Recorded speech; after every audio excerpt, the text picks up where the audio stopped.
විශේෂයෙන්ම ලංකාවේ විතරක් නෙමෙයි ලෝකේම මානවයාට මේ වෙලාවේ විශාල තර්ජනයක් වර එක යුද්ධයටත් වඩා වැඩි තවත් වර එක කිව්වොත් යුද්ධය හා සමාන ආදී ලෙස මානව සංහාරක ක්‍රියාකාරකමක් වන මද්ද්‍රව්‍ය විස මද්ද්‍රව්‍ය ව්‍යාප්තිය ජාවාරම වෙළඳාම භාවිතය අද ලෝකයේ ප්‍රධාන මානව සංහාරක ක්‍රියාකාරීත්වයක් බවට පත් වෙලා තිබෙනවා. එය තමන්ගේ රටේ අපේ මාතෘ භූමියෙන් මුලිනු පුටා දැමීම සඳහා අපේ ගරු ජනාධිපතිතුමන් සාල කාර්යභාරයක් සිදු කරනවා. ලෝකයා හමුවේ ඔහු කියා සිටියේ දූෂණයට එරෙහි සටන භයානකයි. නමුත් දූෂණයට එරෙහිව සටන් නොකර සිටීම ඊටත් වඩා භයානකයි කියලා. ඒ නිසා මත්ද්‍රව්‍ය, කළු සල්ලි ජාවාරම්, ආයුධ, ඒ වගේම මනුෂ්‍ය ඝාතන, ඒ වගේම රාජ්‍ය ධනය අවභාවිතා කිරීම මේ ආදී විශාල සමාජ විරෝධී ක්‍රියා රාශියක් ලෝකේ පුරා ක්‍රියාත්මක වෙනවා, ලංකාවෙත් ක්‍රියාත්මක වෙනවා. ඒ නිසා එතුමා තමගේ නායකත්වයේ යටතේ මේ දූෂණයට, වංචාවට, අපරාධවලට, මත්ද්‍රව්‍ය ව්‍යාප්තියට, වෙළඳාමට තිත තබන ශ්‍රී ලාංකීය ජනතාව කෙරෙහි ආදරයෙන් සිදු කරන විශාල ක්‍රියාදාමයක් තියෙනවා. ඒක අනතුරුදායකයි තමයි. මොකද ඒවා ජාලගත පාතාල සම්බන්ධතා තියෙන ඒවා. එනමුත් ඒ දූෂණයට එරෙහිව සටන් කරන්නට ඕන. ඒක භයානක වුණත් ඒ නොකර ඇරීම ඊට වැඩිය භයානකයි. ඒක නිසා ඒක මුළු මහත් සමාජයක් වනසනවා. ඒ නිසා අද දවසේ ලෝකයා ඉස්සරහා ශ්‍රී ලංකාවේ අභිමානය ශ්‍රී ලාංකීය දේශජ පුත්‍රයෙක් හැටියට ගරු ජනාධිපතිතුමන් එක්සත් ජාතීන්ගේ ඒ මහා මණ්ඩල රැසිවාරය අමතමින් ලෝකයට ආයාචනා කරමින් තා ශ්‍රේෂ්ඨ කතාවක් සිදු කරන්නට යෙදුණා.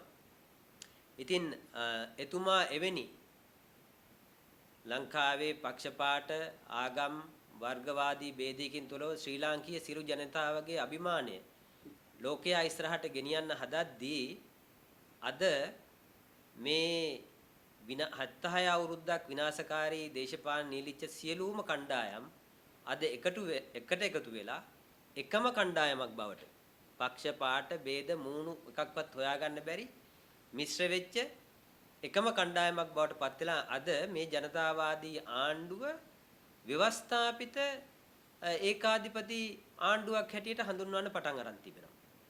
මේ කතා කරන්නේ කවුද?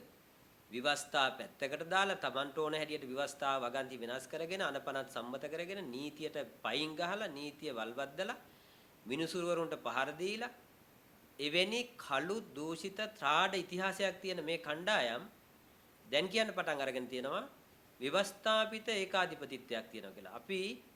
අපි ජනාධිපතිතුමා ඇතුළු ජාතික ජන බලවේග ආණ්ඩුවට කියනවා ඒ ආණ්ඩු විරෝධී මේ දූෂණ වංචා අපරාධ වලට සම්බන්ධ ඒවා පෝෂණය වෙන්න ඉඩ හැරපු ඒවා සිද්ධ වෙද්දී ඇස්කන් පියාගෙන හිටපු නැත්නම් ඒවයි කොටස්කාරයන් බවට පත් වෙච්ච මේ දූෂිත නඩේ එකතු වෙලා කියන ප්‍රකාශය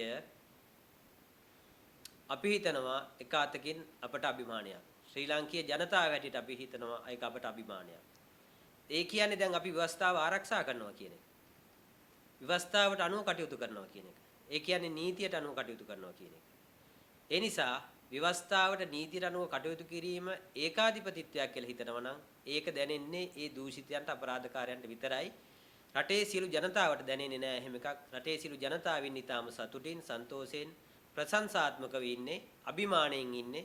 දැන් අපිට ශ්‍රී ලාංකීය ගරුත්වයෙන් යුතුව ශ්‍රී ලාංකිකයෙක් කියන බව ලෝකයා ඉස්සරහ කියාපාමින් කටයුතු කරන්න පුළුවන්කම තිබෙනවා.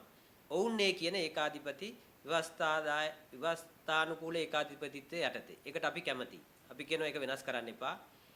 ඔවුන් මේකට කියන්නේ ව්‍යවස්ථානුකූල ඒකාධිපතිත්වය නම් ඒකට අපි හරි ආදරෙයි. ඒක අපි හරි කැමතියි. ඒක ජනතාව කැමතියි. ඒ නිසා ඒක පවත්වාගෙන යන්න. ඒක ජනතා හිතවාදී. ඒක නීතියට එකඟයි. ඒ නිසා ඒක පවත්වාගෙන යන්න. ඒක නරක වෙලා තියෙන්නේ. ඒක හිසරදයක් වෙලා තියෙන්නේ. ඒක බාධකයක් වෙලා තියෙන්නේ මේ අපරාධකාරී රැල්ලට, කණ්ඩායමට. ඒ නිසා ඔවුන්ට අද නීතිය ක්‍රියාත්මක වෙනවා. ඔවුන්ට නීතියෙන් පැනලා යන්න දෙන්නේ නැහැ. වෙනදා අහුුනේ හාල්මැස්සෝ, ඉස්සෝ. නමුත් දැන් අහු වෙන්නේ තෝරු මෝරු. ඒ නිසා මේ තෝරු මෝරුන් හුඟක් කලබල වෙලා තිබෙනවා.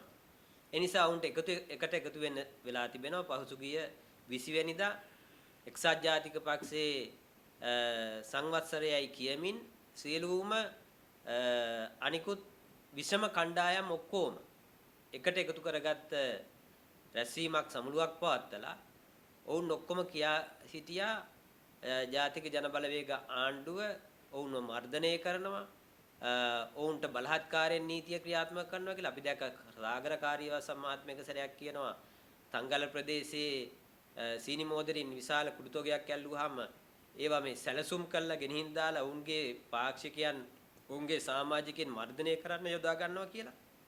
දැන් මෙහෙම පේන්නේ මෙහෙම හිතෙන්නේ මෙහෙම කල්පනා වෙන්න නිසා මේ විදිහට දැනෙන්නේ මෙන්න මේ කියන දූෂිත ත්‍රාඩ ඒ වගේම මේ පාතාල සම්බන්ධතා එක්ක ඥාති හිතවත්කම් ගොඩනගා ගත්ත මේ කණ්ඩායම් වලට විතරයි.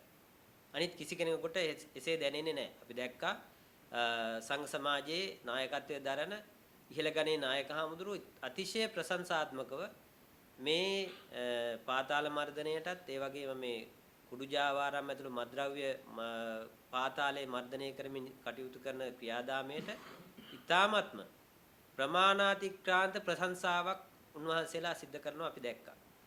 එසේ තිබියදී මේ ව්‍යවස්ථාපිත ඒකාධිපතිත්වයක් ගොඩනගනවා ඔවුන්ට නීතිය ක්‍රියාත්මක කරනවා කියලා මේ කෑමවරද ගහන්නේ ඒ නීතියට පිටින් වැඩ කරපු නීතිය නොසලකා වැඩ කරපු ව්‍යවස්ථාවලට ගිනි තියපු ව්‍යවස්ථාවලට පයින් ගහපු ව්‍යවස්ථාව වගන්ති Tamanට ඕන ආකාරයට වෙනස් කරගත්ත ත්‍රාඩ කළු දූෂිත ඉතිහාසයක් තියෙන මේ කණ්ඩායම්. එනිසා අපි රටේ ජනතාවටත් කියනවා අපේ සතුට වැඩි කරේ ජාතික ජනබලවේග ආණ්ඩුව. ඒ නීතියට සහ ව්‍යවස්ථාවට අනුව කටයුතු කරමින්. ඒ නිසා මේ නීතියට සහ ව්‍යවස්ථාවට අනුව කටයුතු කරමින් රටේ ජනතාවට ජීවත් වෙන්න හිතෙන රටක් හැටියට ශ්‍රී ලංකාව ගොඩනගන මේ ක්‍රියාදාමය කිසිසේත්ම මේ වගේ අඳබාලයන්ගේ කෑමොර ගැසීම් හමුවේ හකුලවා ගන්න හෝ ආපස්සට ගන්න කටයුතු කරන්නට එපා කියලා අපි ආණ්ඩුවෙන් ඉල්ලා සිටිනවා. ඔවුන් කරපු සියලු දූෂිත ත්‍රක්කඩි අපරාධකම් හෙළිදරව් වෙනකොට අද ඔවුන්ට සැඟවෙන තැනක් නැති වෙලා තිබෙනවා. ඔවුන් රවටාගත් ජනතාව ආලෝකයේ දක්මින් ඉන්නවා. ඒ නිසා ඔවුන් රැවටුනේ කාටද කියලාද තේරුම් ගනිමින් තිබෙනවා. ඒ නිසා ඔවුන්ගෙන් විතැන් වෙන මේ ජනතාව රඳවා ගැනීම සඳහා ඔවුන් හිස හැරුණු අතේ කටට ආපු දෙය කියන තත්ත්වයටපත් වෙලා තිබෙනවා. ඒ නිසා විකාරූපී සංදර්ශන ටිකක් අපි අද දකිමින් තිබෙනවා. ඒ වගේම ඊළඟ කාරණාව හැටියට දැන් මේ වෙලාවේ විශාල ලෙස අපිට මේ ඇහුවාම අපේ ඇඟ කිලිපොලා යනවා ඇත්ත වශයෙන්. අපි මේ ජීවත් වුනේ මොන රටකද කියලා.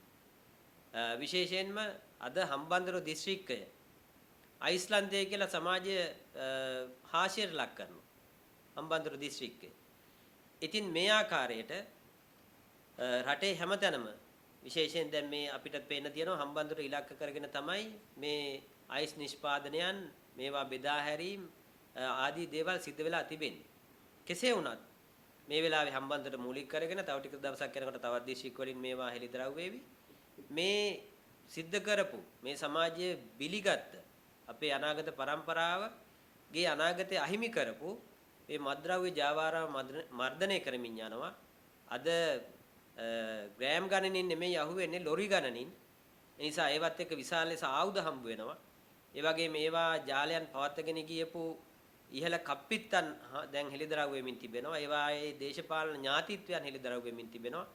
ඒ නිසා මේ ක්‍රියාදාමය අපි ඊටාම ප්‍රශංසාවෙන් අගය කරනවා. ඒ වගේම මේකට කිසිසේත්ම ශ්‍රී ලංකා පොලිසිය ඇතුළු කොට ඇති මේ අදාළ ආරක්ෂක අංශ ක්‍රියාදාමයන් ඊටාමත්ම උසස් ලෙස සිද්ධ කරනවා. කිසිසේත්ම මේවා නතර කරන්නට හෝ මේවා අඩපණ කරන්නට හෝ මේවා සංගවා තබන්නට හෝ මේ ක්‍රියාදාමයන් සයවයි පුජ්‍යලයන් කටයුතු කරන්නට එපා. එසේ කරන එකක් නැහැ කියලා අපි තද බල විශ්වාසයක ඉන්නවා. ඒ වගේම ආණ්ඩුව මේ තැබූ පියවර කිසිසේත්ම ආපසු හරවන්නට එපා කියලා අපි ඉල්ලා සිටිනවා. විශේෂයෙන්ම මේ රටේ ආගමික නායකයන්ගේ මහා සංඝරත්නයේ සියලුම මහා සංඝරත්නයේ අතිශය ආශිර්වාදයේ සහ ප්‍රශංසාව දිරිය අපි ලබා දෙනවා. මේ කුඩු පාතාලය මේ පාතාල ජාවාරම් මේ සන්නද්ධ කල්ලි මේවා නීතියට හසු කරගෙන නීතිය ක්‍රියාත්මක කළා සමාජය සුරක්ෂිත කරන වැඩපිළිවෙල ධෛර්යයෙන් සිද්ධ කරගෙන යන්න කියලා අපි ආණ්ඩුවරින් ඉල්ලා සිටිනවා. ඒ සඳහා අපි ආශිර්වාදය දිරිය ප්‍රාර්ථනා කරන්නට කැමති වෙනවා.